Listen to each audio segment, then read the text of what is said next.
Hello and welcome to the Political Opinions podcast. For those who have come from previous episodes, I've decided to change the name from the Every Voice Matters podcast to the Political Opinions podcast, as I believe it makes things a lot clearer as to what is actually conveyed here, and for the foreseeable future I'll be sticking with this name. As I stated in the last episode, I will be doing 2 episodes a week. The first on Monday will cover a general socio-political issue that is not confined to a specific context but rather a general opinion. Friday's episode will then cover a specific situation, such as, for example, the Black Lives Matter protests currently occurring in the US, which I cover in episode 2. In this episode, I will be covering different opinions on abortion. I would like to expressly clarify that I will not be seeking to prove that any opinion is correct. Abortion is an extremely divisive topic, and given it is a subjective issue in almost every regard, the perceived correct approach will depend upon the individual. Please keep this in mind as I go over different opinions, and remember that I don't believe a single one of these is more convincing or believable, but rather I merely aim to promote debate and highlight the ways that opinions on various topics vary between groups. To keep things simple, I will be dividing views on abortion into 3 main groups. Please understand that these are not definitive groups, but rather a way of condensing all the views into 15 to 20 minutes. The 3 groups of opinions are pro-life, those who believe that abortion is almost never okay; pro-choice, those who are for choice in the name; and contextualized, which is very much a subgroup of both of them, but essentially people in this area, their view on abortion comes down to the specific scenario of each individual case rather than just an overarching opinion on the whole topic. To clarify, I will be taking the definition of abortion as the deliberate termination of a human pregnancy. That's the top one you find on Google. I will begin with pro-life arguments, move on to pro-choice, and then contextualised, and at the end provide a brief direct comparison just to round things up. Okay, so to begin with, we'll be going over the pro-life arguments regarding abortion. To begin with, we have the scientific argument, which links to the religious one I will go over later, but it's essentially that the moment of fertilisation, the cluster of cells becomes a living organism.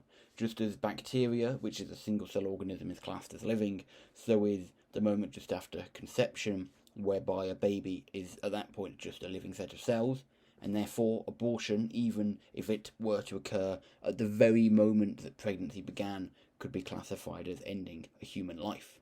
This links into the religious argument shared by many Roman Catholics and Orthodox Christians, which is the belief that life begins at conception, and therefore abortion at any stage of the pregnancy is ending a human life, which is a violation of one of the 10 Commandments, and therefore is wrong in the eyes of God, and also in their religious moral values.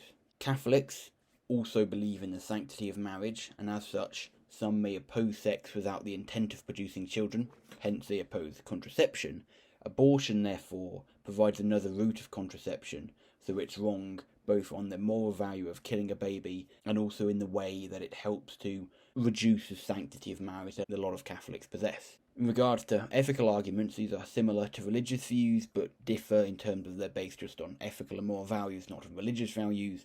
And the main view is that it is morally wrong to end a human life, and the process of abortion is a violation of basic human morals, and therefore is wrong. There's also this idea that abortion takes away a child's choice to live, their right to choose, and therefore it is a violation of fundamental human morals. And finally, this idea that abortion has reduced the value of human life to something that is disposable, given that if you don't want to have a baby, you can simply terminate it, and therefore that perceived value of a human life has declined as a result. Some people may then point to alternatives to abortion within their pro-life arguments. Some may claim that abortion is the wrong approach to the situation and issues.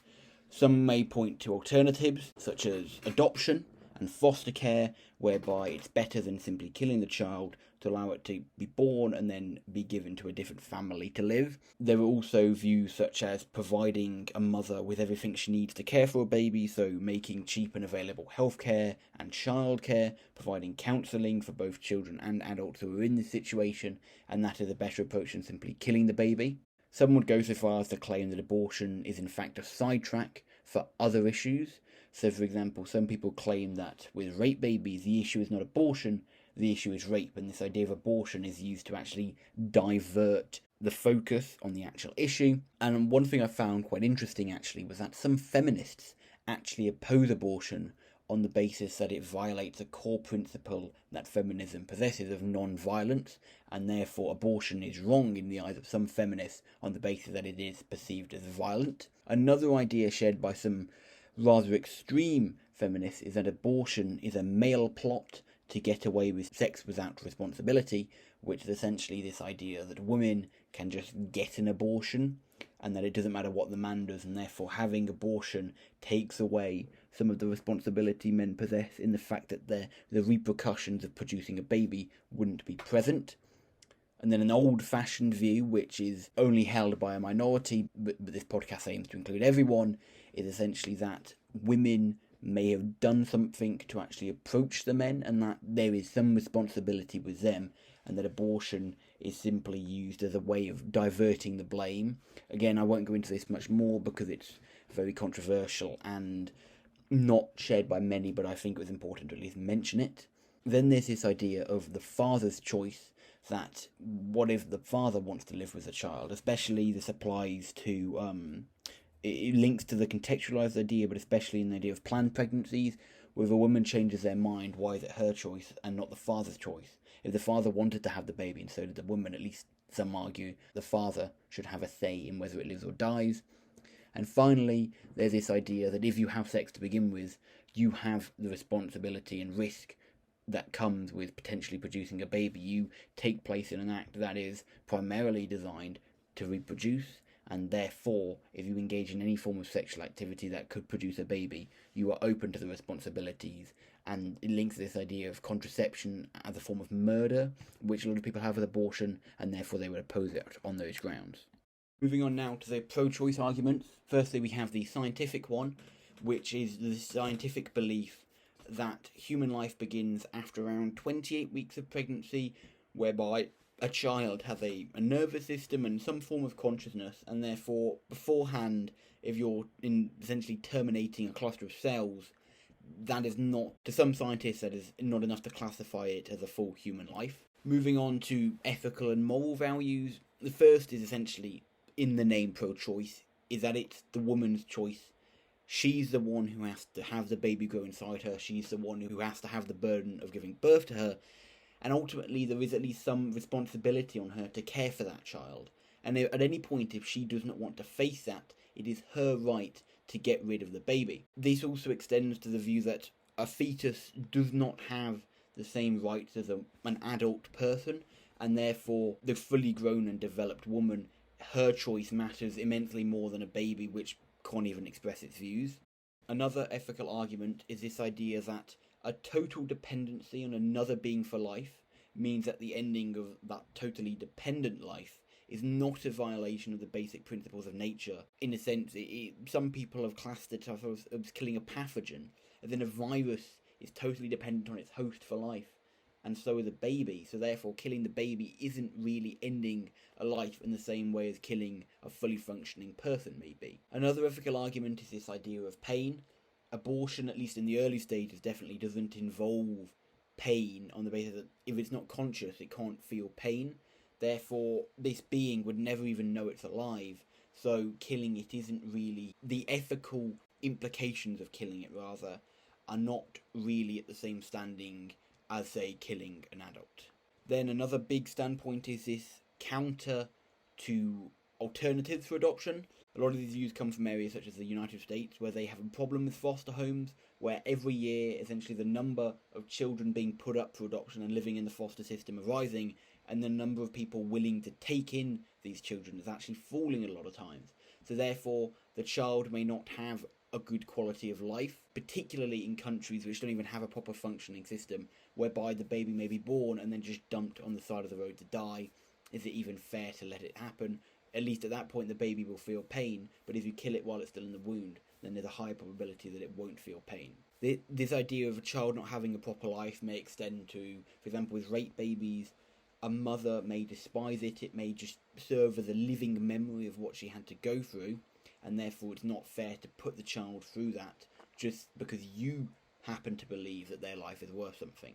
Another idea is that making abortions illegal would lead to a black market for abortions, and by having it done legally, you can regulate it and ensure it's safe, because if it's done on the black market, there's a much higher probability the woman's going to die, and at that point, in seeking to save a life, by banning abortion, you've actually taken 2 lives, because you've taken the baby and the mother who is going to give birth to it. A lot of these views of pro-choice do particularly focus around rape and kind of unwanted pregnancies in that regard, wherefore the woman at no point chose to even get into the idea of having a baby, and therefore shouldn't bear the responsibility. And even if you get rid of the baby, the female's mental health is still going to be arguably more badly affected by having the baby at least exist in the world than by having the baby be terminated. And finally, a less specific idea is this of the value of an individual's opinion, which is essentially the idea of why should lawmakers in government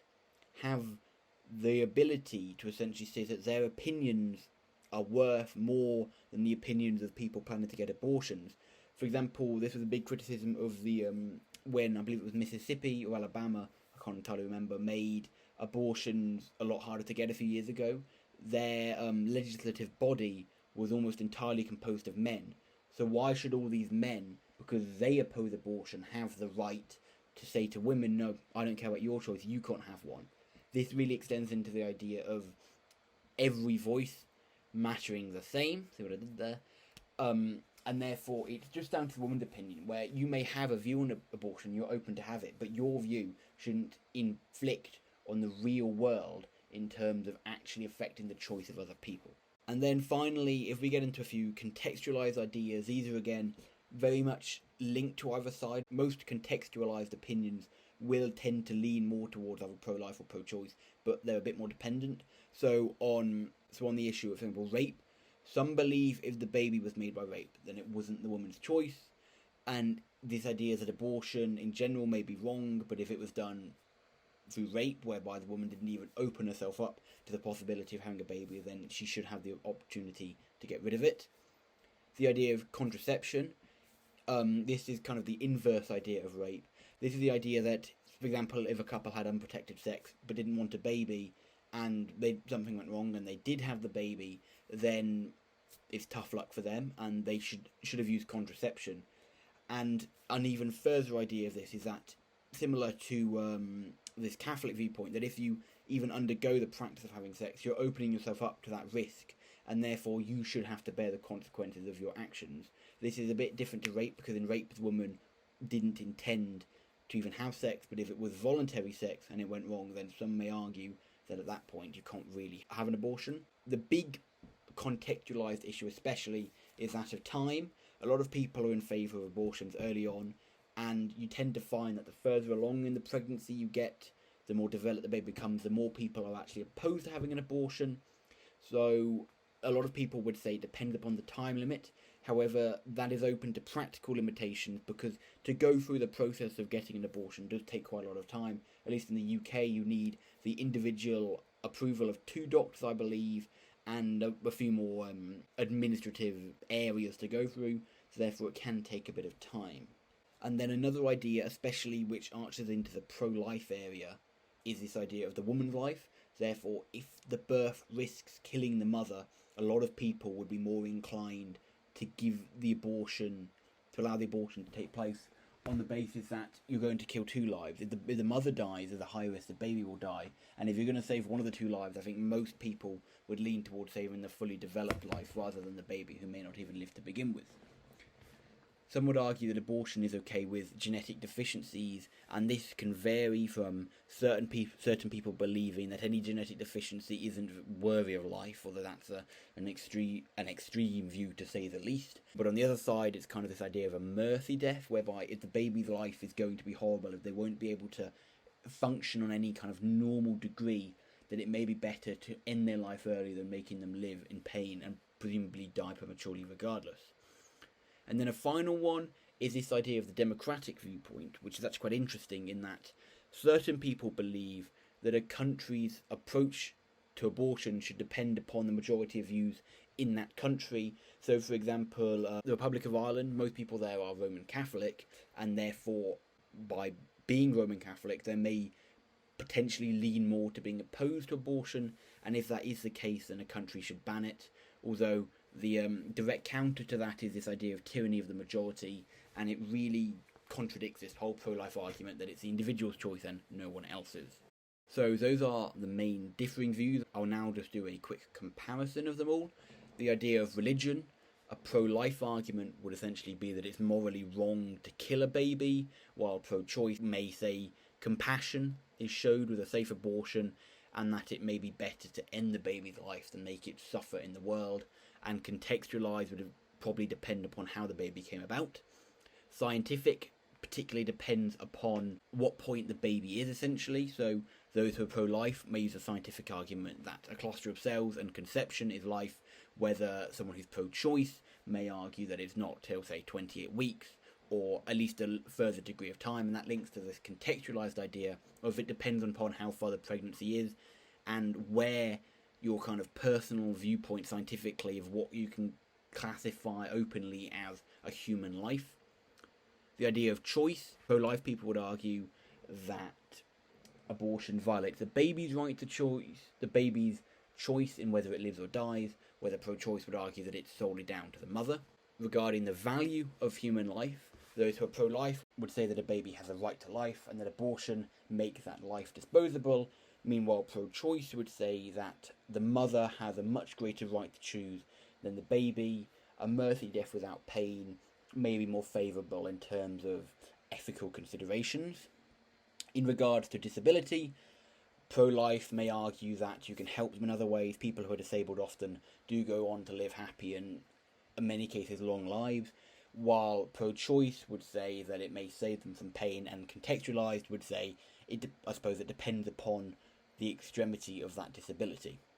In regards to rape, pro-life may argue pursuing other options, for example adoption, counselling, things such as that, while pro-choice would say that it's the mother's choice and other options would lead to a bad life for the baby. Contextualised ideas would probably say it depends upon the state of the country regarding their foster system. So if the baby does have the potential to live a long life, it may be better to let it live and then go live somewhere else. But if it's a country where they're just going to be dumped and die, you may as well give it a painful death at least. Then this idea of the father's choice, pro-life would say that it is the father's choice, whether pro-choice would say that the mother's the one who has to birth it and carry it for 9 months, therefore it is her choice. And a contextualised view on that would essentially be, depends how the baby came about. If they, for example, intended to have a pregnancy and halfway through the mother changed their mind, a lot of people may be inclined to say that at that point it's tough luck for her, and that the father has a right to have that baby. He wanted it, he agreed to it, they did the deed, and therefore it's not just the mother's choice but the father's choice. Whereas on the other side, if it was, say, the father forced himself upon the other person, then, for example, rape, then the father really doesn't have a say, especially when the woman didn't consent to it. In regards to other approaches, pro-life would say yes, pro-choice would say no. Essentially, they just disagree on how important and how valuable and the potential for those other choices and alternatives to actually provide a good life for the mother and the baby. And then finally, in regards to opposing violence, pro-life would say that, well, you're killing a baby, you're being violent, you're violating a fundamental idea. Meanwhile, pro-choice would say that there's no pain, even if, especially if it's early on, the baby won't feel anything, it may not even know it exists yet, people don't even remember their time in the womb, so there is that argument that the baby wouldn't even be aware of it. And then the contextualised viewpoint is that it does depend upon the amount of time. So those are the comparisons, and again I would like to say that this is a very divisive issue and people will take one or more of these reasons to oppose or support abortion, and as such the comparisons I've presented are not direct debates of each other. It's not each one's an individual debate, but rather they're each part of this overall idea of yes or no to abortion. I will once again clarify, I have not intended to show either side as more favourable or correct, but rather to display them. Please let me know if you think I was favourable to one side or I presented one side more so than the other.